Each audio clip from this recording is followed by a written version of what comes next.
আজকে আমি একটা বিষয় নিয়ে কথা বলবো। যে বিষয়টা হচ্ছে, যেটা নিয়ে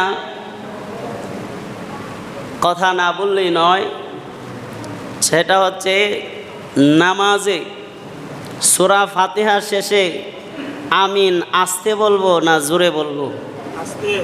আমিন আস্তে বলবো না জোরে বলবো?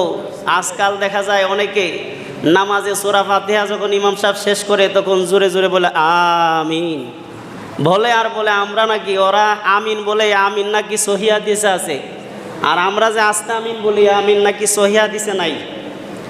তা আমরাটা ঠিক, আমিন আস্তে বলা নাকি ঠিক নয়, জোরে বলা ঠিক। তো এখন শরীয়তে যখন একটা আমল করবেন, এই আমলগুলো কারো কথাই শরীয়ত চলে না। শরীয়ত চলে হাদিস কোরআনের উপর, অর্থাৎ হাদিস এবং কোরআনের ভিত্তিতে, হাদিস এবং কোরআনের ভিত্তিতে, এই যে কাগজগুলো, হাদিস এবং কোরআনের ভিত্তিতে একটা আমল যদি পাওয়া যায়, এই আমলটা আপনাকে সহিহ বলে বিবেচিত হবে, এটা আপনাকে করতে হবে। আর হাদিস কোরআনের যদি ওইটা হাদিস কোরআনের বিরোধী হয়, তাহলে ওইটা আমাদেরকে ইবাদত করতে হবে। তো এই জন্য আমরা কারো কথাই বিশ্বাসী না হয়ে আমরা হাদিসে কি বলে, নবীজি হাদিস শরীফে কি বলছে এই আমলের ব্যাপারে, আমিন আস্তে বলবো না জোরে বলবো, হাদিসে রসুল কিভাবে নির্দেশ দিয়েছে ওইটা জানার দরকার আছে না নেই? আরো জোরে বলেন, আছে না নাই? আছে। তো এই জন্য আসুন আমরা সরাসরি হাদিস শরীফে চলে যাই। বুখারী শরীফের 1 নম্বর খণ্ড 271 নম্বর পৃষ্ঠা 748 নম্বর হাদিস কোথায় আছে?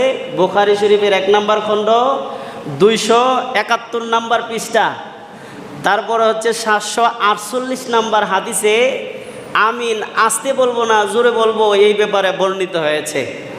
আল্লাহর নবীর সাহাবী আন আবি হুরায়রা রাদিয়াল্লাহু তাআলা আনহু আন্নান নবী সাল্লাল্লাহু আলাইহি ওয়াসাল্লাম قال إذا أمن الإمام فأمنوا فإنه من وافق تأمينه تأمين الملائكة غفر له ما تقدم من ذنبه। হযরত আবু হুরায়রা রাদিয়াল্লাহু তাআলা আনহু থেকে বর্ণিত, তিনি বলেন নবী করিম সাল্লাল্লাহু আলাইহি সাল্লাম বলেছেন, কি বলেছেন? যে ইজা আমিনাল ইমাম যখন আমিন বলে, ফাআমিনু তোমরাও আমিন বলিও। সুবহানাল্লাহ বলেন। কেন?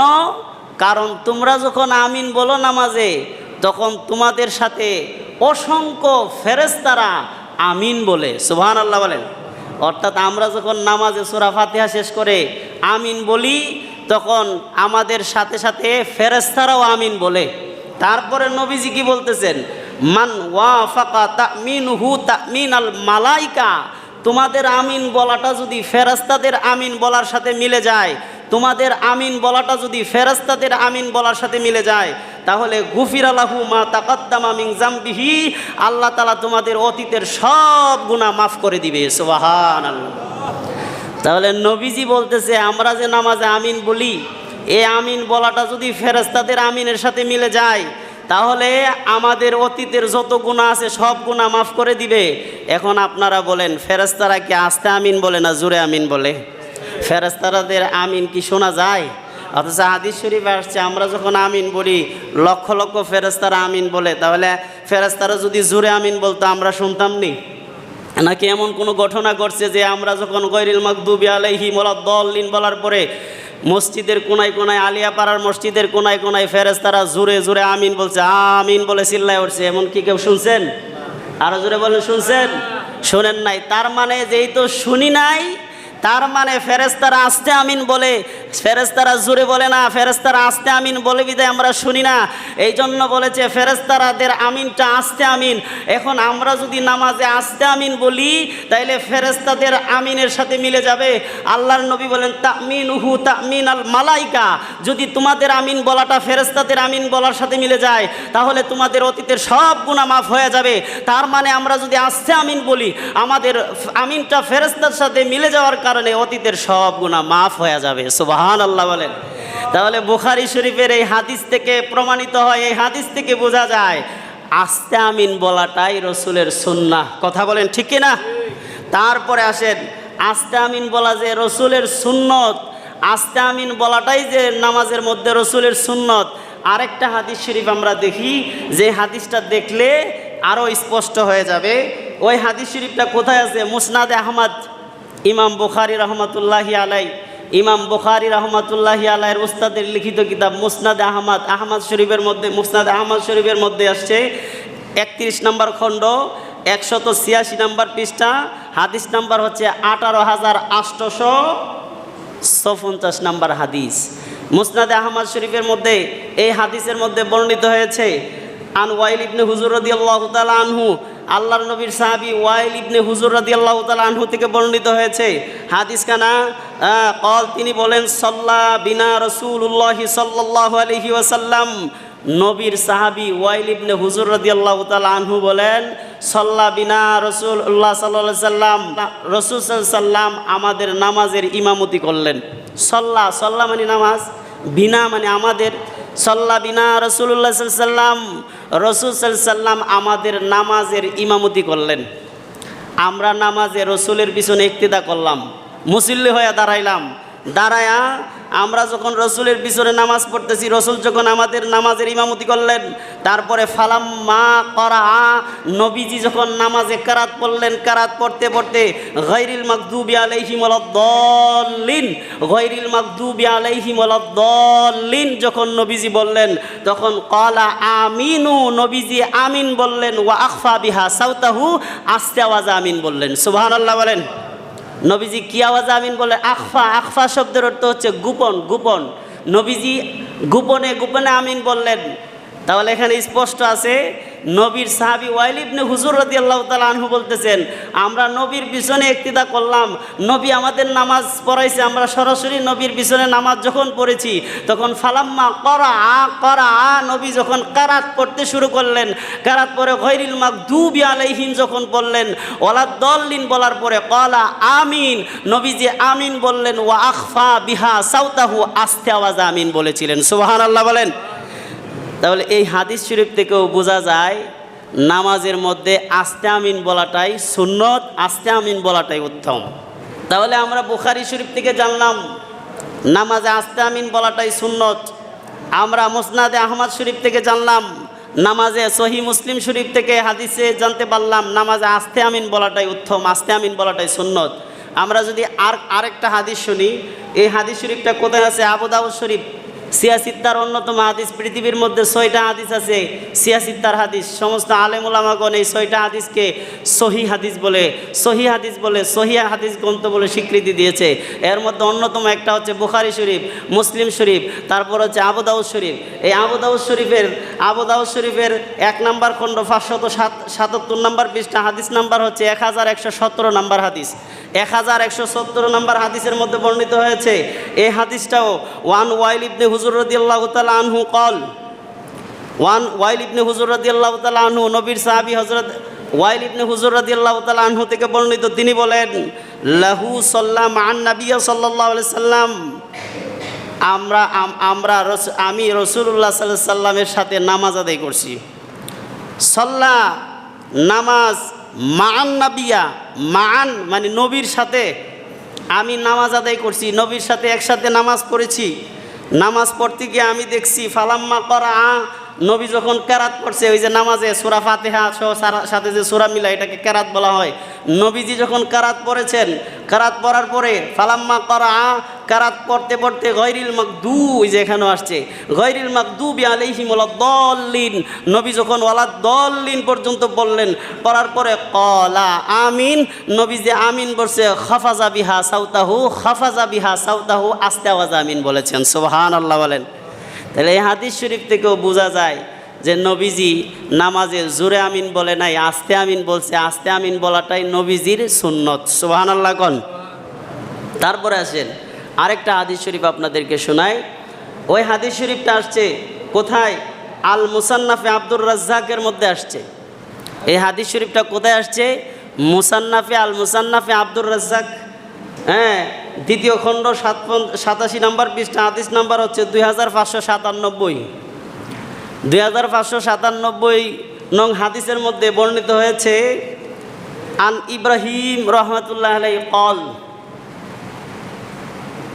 ক্বালা রাসূলুল্লাহ সাল্লাল্লাহু আলাইহি ওয়াসাল্লাম, হযরত ইব্রাহিম রহমতুল্লাহ আলাইহি বলেন যে খামসুন ইউখফাইন, নবীজি 5 জায়গায় নামাজে আস্তে আস্তে পড়তেন, গোপনে পড়তেন। খামসুন মানে 5, আরবিতে 5কে খামসুন বলা হয়। খামসুন ইউখফাইন, নবীজি নামাজের মধ্যে 5 জায়গায় সাক্তা করতেন। কোন হাদিস আছে নবীজি নামাজে 5 জায়গায় সাক্তা করতেন। সাক্তা মানে হচ্ছে আস্তে আস্তে পড়তেন, থাইমা যাইতেন।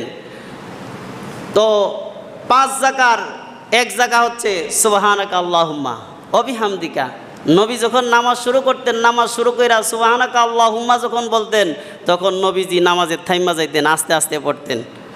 তারপরে ওয়া তাউজ, তাউজ, তাউজ মানে আউযুবিল্লাহ। যারা আলেম, যারা মাদ্রাসায় লেখাপড়া করছে তারা জানে তাউজ, আরবিতে তাউজ, আউযুবিল্লাহকে তাউজ বলা হয়। ওয়া তাউজ, নবীজি আউযুবিল্লাহি মিনাশ শাইতানির রাজিম যখন পড়তেন তখন নামাজে আস্তে আস্তে পড়তেন। ওয়া বিসমিল্লাহির রহমানির রহিম, 3 নাম্বার হচ্ছে নবীজি যখন বিসমিল্লাহির রহমানির রহিম পড়তেন, এটাও জোরে আওয়াজে পড়তেন না আস্তে আওয়াজে পড়তেন। আমরা যখন আল্লাহু আকবার বলে নামাজ শুরু করি, নিয়তবাদী, তখন আমরা কি পড়ি? সানা পড়ি, সুবহানাকা আল্লাহুম্মা ওয়া বিহামদিকা ওয়া তাবারাকা ইসমুকা ওয়া তাআলা জাদ্দুকা ওয়া লা ইলাহা গায়রুক। এটা আমরা আস্তে পড়ি না জোরে পড়ি? আর জোরে বলেন, আস্তে পড়ি না জোরে পড়ি? আস্তে আওয়াজে পড়ি। কেন? কারণ নবীজি এখানে আস্তে আওয়াজে পড়তেন। সানা পড়ার পরে আমরা কি পড়ি? আউযু বিল্লাহি মিনাশ শাইতানির রাজিম, বিসমিল্লাহির রহমানির রহিম পরে আমরা কারাত শুরু করি। তাহলে এই হাদিস শরীফের মধ্যে আসছে খামসুন ইখফাইন, নবীজি 5 জায়গায় গোপনে গোপনে পড়তেন, আস্তে আস্তে পড়তেন।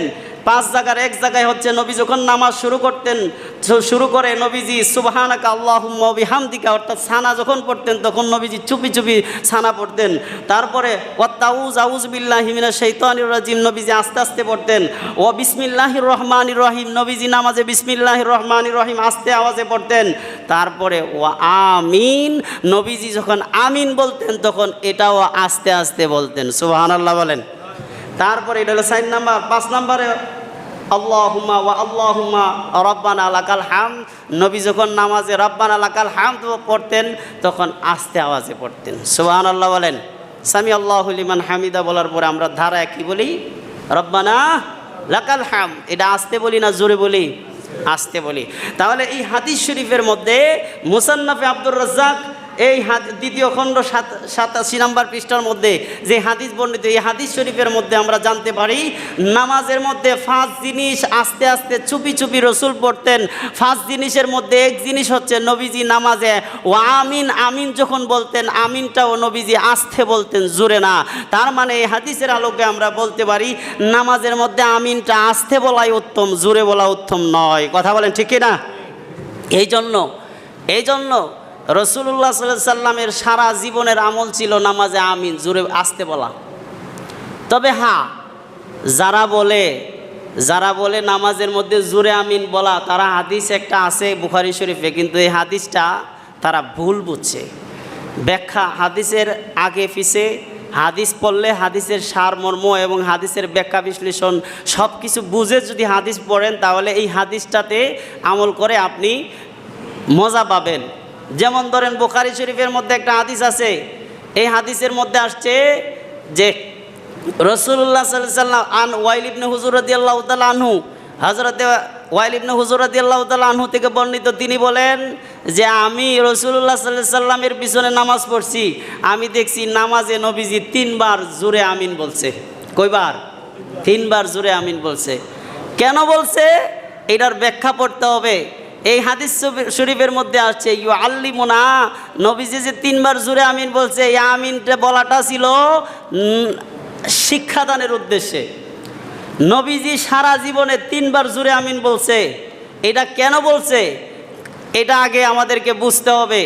যেই সাহাবী হাদিস বর্ণনা করেছেন এই সাহাবী ছিল ইয়ামেনের বাসিন্দা। ওয়াইল ইবনে হুজুর রাদিয়াল্লাহু তাআলা আনহু ছিল ইয়ামেনের বাসিন্দা। তিনি ছিল একজন প্রিন্স মানুষ। তিনি যখন নতুন ইসলাম গ্রহণ করলেন তখন নবীজির সাথে 20 দিন সফর করছে। কই দিন? 20 দিন নবীর পিছে পিছে তাইখা ইসলামকে শিখার জন্য, নামাজ রোজা এগুলো প্রশিক্ষণ নেওয়ার জন্য, শিখার জন্য নবীজি তারা 20 দিন পিছে পিছে রাইখা নামাজ পড়াইছে। তো নবীজির পিছে যখন সে নামাজ পড়ছে, ওই ওয়াইল ইবনে হুজর রাদিয়াল্লাহু তাআলা আনহু বলেন, আমি নবীজির পিছনে 20 দিন নামাজ পড়ছি। 20 দিন নামাজ পড়তে গিয়ে আমি দেখছি 3 দিন নবীজি তিনবার নবীজি সালাসা মাররা, 3 বার নবীজি জোরে আমিন বলছে। কেন বলছে? ইউআল্লিমুনা, আমাকে শিক্ষা দেওয়ার জন্য। কারণ নবী যদি 3 বার আমিন না বলতেন, নবী 3 বার আমিন বইলে আমার বুঝাইছে যে আমিন আছে, এখানে আমাদের আমিন বলতে হবে। কারণ সে তো নতুন মুসলমান, সে নতুন মুসলিম হয়ে নবীর পিছনে নামাজ শিখতে এসেছে। এই জন্য 20 দিন নামাজ নবীজির পিছনে পড়তে গিয়া ওই সাহাবি বলেন 3 বার নামাজে আমিন বলছে জুরে। এইটা ইউআল্লিমুনা, আমি সাহাবিকে, আমি নতুন মুসলমান সাহাবিকে শিক্ষা দেওয়ার জন্য। সুবহানাল্লাহ বলেন। আর বাকি যে 17 দিন নবীর পিছনে নামাজ পড়ছি, আমি দেখছি নবীজি আস্তে আওয়াজে আমিন বলছে, আস্তে আওয়াজে আমিন বলছে, জোরে নয়। এই সাহাবী অন্য জায়গায় হাদিস বর্ণনা করছে নবীজি আস্তে আওয়াজে আমিন বলছে। এই যে কতক্ষণ আগে আমি হাদিসটা বর্ণনা করলাম, এই হাদিস কোথায় আসছে? মুসনাদে আহমদ শরীফের মধ্যে আসছে। মুসনাদে আহমদ আন ওয়াইল ইবনে হুজর রাদিয়াল্লাহু তাআলা আনহু, তিনি বলেন, ওই যে ওয়াইল, এই যে আগের সাহাবী, যেই সাহাবী জোরের হাদিস বর্ণনা করছে, এই সাহাবী হাদিস বর্ণনা করতেছে। আন ওয়াইল ইবনে হুজর রাদিয়াল্লাহু তাআলা আনহু আন্নাহু সাল্লাম আন নাবিয়্যা সাল্লাল্লাহু আলাইহি সাল্লাম, আমি নবীজির পিছনে যখন নামাজ পড়ছি, নবীজির সাথে আমি নামাজ পড়ছি, পড়া তখন ফালাম্মা করা, নবী যখন কেরাত পড়ছে গায়রিল মাগদুবি আলাইহিম ওয়ালাদ-দাল্লিন, নবী যখন ওয়ালাদ-দাল্লিন বলছে, ক্বালা আমিনু ওয়া খাফাযা বিসাউতাহু, নবীজি আস্তে আওয়াজে আমিন বলছে। সুবহানাল্লাহ বলেন। তাহলে নবীজি সারা জীবন আস্তে আস্তে আমিন বলছে। শুধু 3 নামাজে নবীজি জোরে আমিন বলছে, এটা উম্মতকে শিক্ষা দেওয়ার জন্য। আর সারা জীবন যে নবী নামাজ পড়ছে, সারা জীবনই নবীজি আস্তে আওয়াজে আমিন বলছে। সাহাবীরা থেকে বর্ণনা পাওয়া যায়, সাহাবীরাও কোনোদিন জোরে আওয়াজে আমিন বলে নাই, আস্তে আওয়াজে আমিন বলছে। তাবেঈনরাও আস্তে আওয়াজে আমিন বলেছে। অতএব নামাজে সূরা ফাতিহা শেষ করার পরে আস্তে আওয়াজে আমিন বলাটাই নবীর সারা জীবনের আমল, একটি সুন্নাহ। নামাজে সূরা ফাতিহার শেষে আস্তে আমিন বলাটাই হচ্ছে সাহাবা একরামদের সুন্নাহ। সুবহানাল্লাহ বলেন। তো এই জন্য বলেন, আমরা কি নবীর 3 দিনের আমল মানবো না সারা জীবনের আমল করব? আরো জোরে বলেন, সারা জীবনের আমল করা দরকার না? যেটা নবীজি সারা জীবন পালন করছে, সারা জীবন পালন করছে, ওইটা আমাদের জন্য পরিপূর্ণ সুন্নাহ। আর 3 বার যে আমিন বলছে, ওইটা আমাদের জন্য শিক্ষা। রাসূলের সারা জীবনের আমলের পক্ষে, নবীজি যে সারা জীবন আস্তে আওয়াজে আমিন বলছে, ওইটাই হচ্ছে রাসূলের পরিপূর্ণ সুন্নাহ। নামাজে আস্তে আমিন বলাটাই হচ্ছে রাসূলের পরিপূর্ণ সুন্নাহ। সুবহানাল্লাহ বলেন। এই জন্য বলেন, আমরা সূরা ফাতিহার শেষে নামাজে আস্তে বলবো না জোরে বলবো? আরো জোরে বলেন, আস্তে বলবো না জোরে বলবো?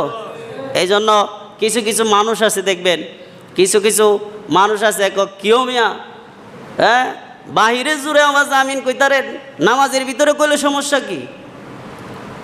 আমি এরকম জাহেল লোককে কিভাবে বুঝাবো যে নামাজের বিষয় একটা, বাহিরের বিষয় একটা। বাহিরে যা করা যায় নামাজের ভিতরে তা করা যায় না। আপনি যদি বলেন যে বাহিরে জোরে জোরে আমিন, দান যখন উঠান তখন বাহিরে তখন চিল্লায় এখন আমিন বলেন, আমিন বলেন, তখন আমিন বলতারেন, তো নামাজের ভিতরে বললে সমস্যা কি? হ্যাঁ, সমস্যা আছে। নামাজের ভিতরে যা করা যায়, নামাজের বাহিরে যা করা যাবে, ভিতরে তা করা যাবে না। কারণ আমি যদি একটা উদাহরণ দেই, আমরা বাহিরে কথা বলি না, আমরা আমাদের প্রয়োজনে কথা বলিনি, তো নামাজের ভিতরে যদি আইসা কথা বলেন, নামাজ কি থাকবো না ভাঙবো? নামাজ ভঙ্গের 19টা কারণ আছে। এই 19টা কারণের মধ্যে একটা কারণ কি? একটা কারণ হচ্ছে নামাজের ভিতরে কথা বলা। যদি কেউ নামাজের ভিতরে কথা বলে, নামাজের ভিতরে যদি কেউ কথা বলে, তাইলে নামাজ শেষ। কি? নামাজ শেষ। তাহলে আপনি যদি আইসা বলেন না, কেউ ইমাম সাহেব নামাজের বাহিরে কথা বলতারি, তাহলে নামাজের ভিতরে কথা বললে সমস্যা কি? আমরা নামাজের ভিতরে কথা বলবো, তাইলে নামাজ থাকবে না ভাঙবে? ভাঙবে, নামাজ ভেঙে যাবে। অনুরূপভাবে নামাজের বাহিরে যেমন আস্তে আওয়াজে কথা বলতে পারেন, জোরে আওয়াজে কথা বলতে পারেন, আর নামাজের ভিতরে আইসা কথা বললে, আস্তে আওয়াজে কথা বললে, জোরে আওয়াজে কথা বললে নামাজ ভেঙে যাবে। নামাজের ভিতরে কোনোভাবেই কথা বলা যাবে না। ঠিক নামাজের বাহিরে আপনি জোরে আওয়াজে কথা আমিন বলতে পারেন, নামাজের বাহিরে আপনি উচ্চ আওয়াজে আমিন বলতে পারেন, আস্তে বলতে পারেন, হুইয়া বলতে পারেন, বয়া বলতে পারেন, সমস্যা নাই। কিন্তু নামাজের ভিতরে কেমনে আমিন বলতে হবে এটার একটা সীমারেখা আছে।